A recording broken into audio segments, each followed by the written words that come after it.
Tiba-tiba terdengar suara pintu rumah kayu tua itu dibanting keras oleh ayah, dan kata-kata yang menyakitkan keluar dari mulutnya dengan amarah yang membara. Kalian berempat adalah kesalahan besar dalam hidupku.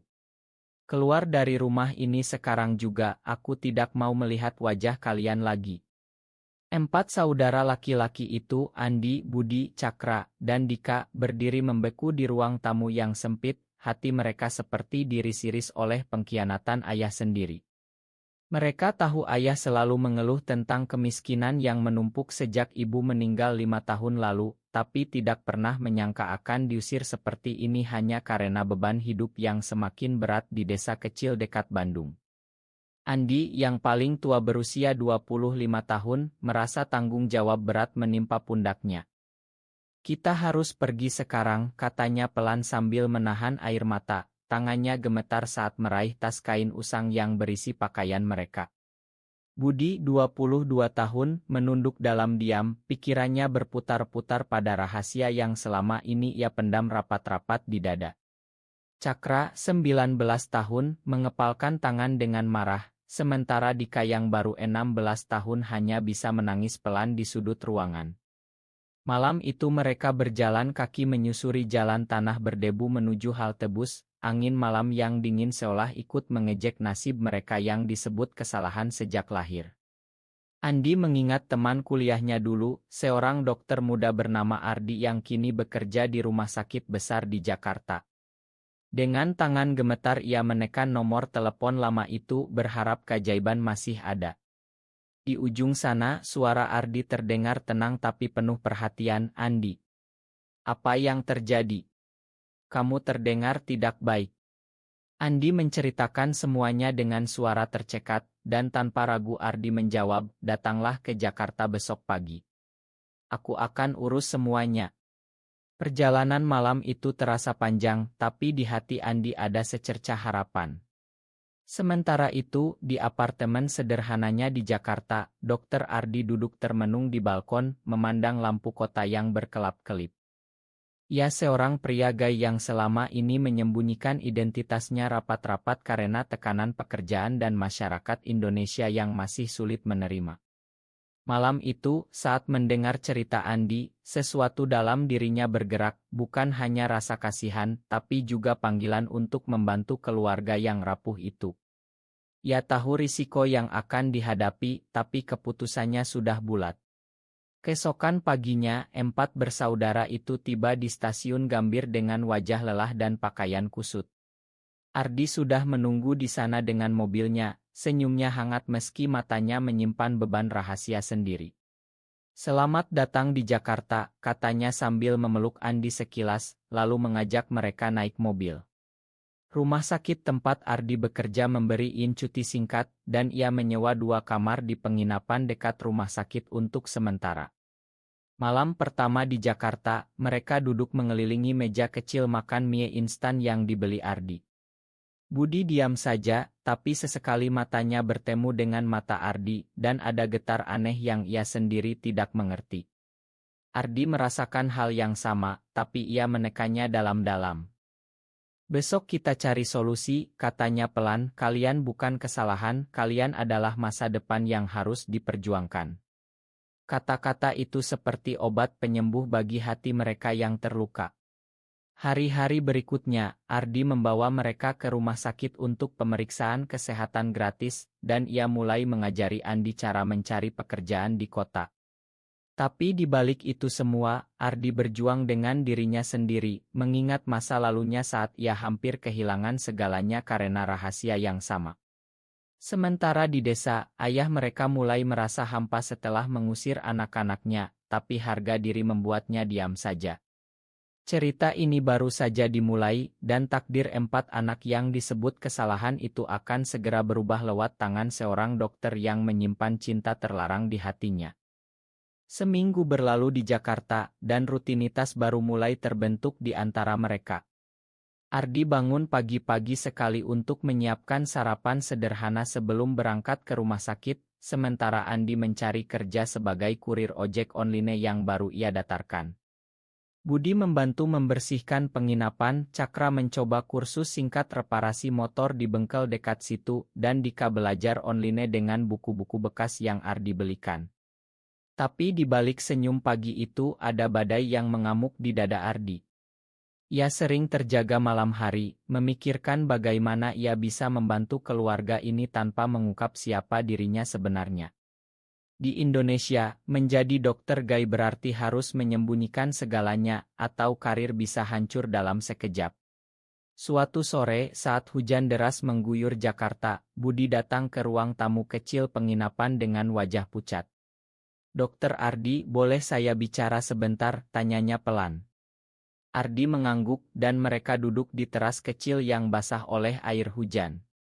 Budi menceritakan bagaimana ia selama ini merasa berbeda, bagaimana ia pernah merasakan tarikan aneh terhadap teman laki-lakinya di sekolah dulu, tapi selalu menekannya karena takut diusir seperti sekarang. Ardi mendengarkan dengan hati berdegup kencang, karena cerita Budi seperti cermin dirinya sendiri 10 tahun lalu. "Kamu tidak sendirian, Budi," kata Ardi lembut, tangannya hampir menyentuh bahu Budi tapi ia tahan. Malam itu, hubungan mereka mulai berubah, bukan sebagai dokter dan pasien, tapi sebagai dua pria yang saling memahami luka yang sama. Sementara itu, Andi mendapat pekerjaan tetap di gudang logistik, gajinya cukup untuk menyewa kamar kecil bersama saudara-saudaranya. Cakra mulai membuka bengkel kecil di gang sempit, dan Dika berhasil lolos ujian masuk sekolah menengah negeri dengan beasiswa yang Ardi bantu urus. Tapi kebahagiaan itu terganggu saat telepon dari desa datang. Ayah mereka sakit parah, dan tetangga meminta mereka pulang. Ardi memutuskan ikut, meski tahu risiko bertemu ayah yang penuh amarah itu. Perjalanan kembali ke desa terasa berat, mobil Ardi meluncur di jalan berkelok menuju Bandung. Di dalam mobil, Budi duduk di samping Ardi, dan sesekali tangan mereka bersentuhan saat Ardi mengganti gigi. "Terima kasih sudah melakukan semua ini," bisik Budi. Ardi tersenyum, tapi di hatinya ada ketakutan besar. Di desa, ayah mereka terbaring lemah di rumah sakit kecil setempat. Saat melihat 4 anaknya datang bersama Ardi, matanya melebar marah. "Kalian kembali untuk apa?" "Untuk menertawakan aku," bentaknya. Ardi maju ke depan dengan tenang, menjelaskan kondisi medis ayah dengan bahasa dokter yang profesional. Tapi di balik kata-kata itu, ada tekad kuat untuk menyembuhkan bukan hanya tubuh, tapi juga luka keluarga ini. Malam itu, di rumah tua yang dulu mengusir mereka, Ardi tidur di ruang tamu, pikirannya penuh dengan Budi yang kini tidur di kamar sebelah. Pengertian yang tumbuh di antara mereka mulai terasa seperti benih cinta yang rapuh, tapi Ardi tahu, di Indonesia ini, benih itu bisa mati sebelum berkembang jika angin prasangka bertiup kencang. Pagi harinya di desa, udara dingin pegunungan menyapa mereka saat Ardi memeriksa ayah di rumah. Kondisi ayah mulai membaik berkat obat yang dibawa dari Jakarta, tapi amarahnya belum reda. "Dokter ini siapa sebenarnya? Kenapa ikut campur urusan keluarga kita?" tanya ayah dengan suara serak. Andi menjelaskan bahwa Ardi adalah teman lamanya yang baik hati, tapi ayah hanya menggelengkan kepala. Sementara itu, berita tentang kedatangan mereka menyebar di desa, dan tetangga mulai bergunjing. Anak-anak itu kembali dengan dokter kota, tapi ayahnya bilang mereka kesalahan, bisik-bisik di warung kopi. Ardi merasakan tekanan itu, tapi ia tetap tenang, membantu membersihkan rumah dan mengajari Dika belajar. Budi sering berada di sampingnya, membantu mengaduk obat atau sekadar mendengarkan cerita Ardi tentang perjuangan menjadi dokter. Suatu malam, saat bulan purnama menerangi halaman, Budi dan Ardi duduk di bangku kayu di belakang rumah. "Aku takut, dokter," kata Budi pelan, "takut kalau perasaan ini salah, seperti yang ayah bilang tentang kami." Ardi memandangnya lama, lalu berkata, "Perasaan tidak pernah salah, Budi. Yang salah adalah dunia yang tidak mau menerima." Kata-kata itu seperti kunci yang membuka pintu hati Budi, dan untuk pertama kalinya ia merasa tidak sendirian. Tapi kebahagiaan itu terganggu saat Cakra bertengkar hebat dengan tetangga yang menghina mereka sebagai anak-anak kesalahan yang dibawa dokter aneh. Ardi harus turun tangan menenangkan situasi dengan wibawa sebagai dokter, tapi di dalam hatinya ia tahu, rahasianya bisa terbongkar kapan saja. Kembali ke Jakarta setelah ayah membaik, Ardi mendapat panggilan dari atasan di rumah sakit. Ada rumor bahwa ia terlalu dekat dengan keluarga pasien dan itu mengganggu pekerjaan. Ardi harus memilih antara karir yang selama ini ia bangun dengan susah payah atau membantu 4 bersaudara yang kini seperti keluarganya sendiri. Malam itu ia duduk sendirian di balkon apartemen, air mata mengalir pelan. Budi datang tanpa suara, duduk di sampingnya, dan untuk pertama kali tangan mereka saling genggam erat. "Jangan tinggalkan kami," bisik Budi. Ardi mengangguk, tapi ia tahu pengorbanan besar sedang menanti. Di kantor rumah sakit keesokan harinya, Ardi menghadapi rapat dengan direktur, menjelaskan bahwa ia hanya membantu teman lama. Tapi di dalam hatinya berontak. Sementara Andi mulai mengirim uang bulanan ke ayah, Cakra membuka bengkel sukses kecil di Jakarta, dan Dika berprestasi di sekolah. Keluarga kecil mereka mulai bangkit, tapi badai baru datang saat ayah tiba-tiba muncul di Jakarta tanpa pemberitahuan, ingin mengambil kembali anak-anaknya. Kedatangan ayah di penginapan kecil mereka seperti bom yang meledak. "Kalian sudah cukup lama bermain-main di kota ini," katanya kasar sambil memandang Ardi dengan curiga. "Pulang sekarang, atau aku akan bilang ke semua orang bahwa dokter ini membawa pengaruh buruk." Kata-kata itu membuat Budi gemetar, karena ia tahu ayah pernah memukulnya dulu saat mencurigai sesuatu tentang dirinya. Ardi berdiri di depan, melindungi mereka dengan tenang. "Pak, anak-anak ini sudah dewasa. Mereka punya hak memilih hidup mereka." Malam itu terjadi perdebatan panjang, ayah menangis untuk pertama kalinya, mengaku bahwa memanggil mereka kesalahan adalah cara ia melampiaskan rasa gagal sebagai ayah tunggal. Ardi mendengarkan dengan sabar, lalu menceritakan kisahnya sendiri tanpa mengungkap rahasia gainya, tentang bagaimana ia kehilangan orang tua karena penyakit dan belajar mandiri. Ayah mulai melunak, tapi prasangka masih ada. Keesokan harinya, Ardi membawa ayah ke rumah sakit untuk pemeriksaan lanjutan, dan di sana ia melihat betapa rapuhnya pria tua itu. Sementara itu, Budi menunggu Ardi di luar, dan saat mereka pulang, Budi berkata, "Aku ingin jadi seperti kamu, dokter, kuat dan bisa membantu orang." Ardi tersenyum, tapi hatinya sakit karena ia tahu cinta yang tumbuh ini harus disembunyikan lebih dalam.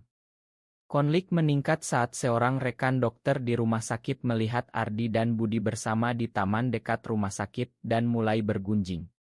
Rumor menyebar cepat di kalangan staf, dokter Ardi terlalu dekat dengan pemuda itu. Ardi dipanggil lagi oleh atasan, kali ini dengan ancaman pemindahan ke cabang luar kota. Ia harus memutuskan apakah tetap di Jakarta untuk melindungi keluarga ini atau pergi demi karir. Malam itu, di apartemen, Ardi menceritakan semuanya kepada Andi, Budi, Cakra, dan Dika. Mereka duduk mengelilingi meja, air mata mengalir. "Kalian bukan kesalahan," kata Ardi, "kalian adalah alasan aku belajar mencintai hidup lagi." Budi memeluknya erat, dan untuk sesaat, dunia seolah berhenti. Tapi pengorbanan Ardi baru dimulai. Ia memilih tetap di Jakarta, menerima teguran resmi, dan mulai mengajar kelas kesehatan gratis untuk anak-anak desa melalui Ideocal. Ayah, yang kini tinggal sementara di penginapan, mulai melihat perubahan pada anak-anaknya. Cakra membeli motor baru untuk bengkelnya, Andi naik jabatan di gudang, Dika memenangkan lomba sains sekolah. Perlahan, ayah mulai memanggil mereka dengan nama, bukan kesalahan lagi. Tapi di balik itu, rahasia Ardi dan Budi semakin sulit disembunyikan. Tekanan semakin berat saat seorang tetangga dari desa datang ke Jakarta dan melihat Ardi dan Budi berjalan berdua di malam hari. Berita itu sampai ke telinga ayah, dan ledakan amarah terjadi lagi. "Kamu dokter, tapi kamu rusak anakku," teriak ayah sambil menunjuk Budi.